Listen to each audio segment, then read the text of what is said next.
Ni kau dah remap, kau dah buat bukan-bukan, lepas tu belum cerita air filter lagi. Air filter kau dah pakai open port lah. Entah cuci entah tidak, open port tu. Macam mana dia boleh mempengaruhi sampai minyak enjin tak boleh tukar 10,000? Dia bukan tak boleh, boleh. Tapi kalau kau bawa macam biasa tak ada masalah. Tapi masalahnya bawanya tak bawa macam biasa dah. Yelah, orang remap ni takkan nak buat macam biasa. Yelah. Lepas tu belum cerita lagi tu remap. Remap ni selalunya dia akan lebihkan minyak petrol lah, ignition petrol dia akan lebihkan. FR. So lebih kurang lah. So secara tak langsung kau punya minyak hitam tu cepat kotor lah konsep dia. So kau tak boleh nak follow dah 10,000 yang standard kilang. Kereta standard follow standard kilang pun ada masalah. Ni kau dah remap, kau dah buat bukan-bukan, lepas tu belum cerita air filter lagi. Air filter kau dah pakai open port lah. Entah cuci entah tidak, open port tu.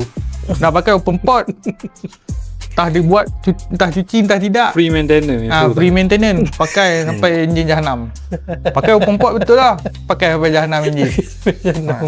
Dia open port ni tahu kan, open port punya air filter dia ada servis dia. Setiap 10,000 20,000 kena cuci minyakkan balik. Baru dia baru dia tangkap habuk. Ini jadi pakai pasang plug and play dah. Pakai sampai sudah. So tu lah konsep dia enjin kau cepat kotor lah. Benda-benda macam tu yang kau tambah. Lepas tu remake kau lebihkan minyak.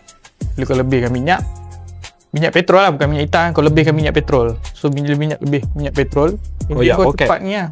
Ya. Dah lah tak boleh pakai. Aku tak nak cerita, aku tak nak sentuh pasal minyak punya harga.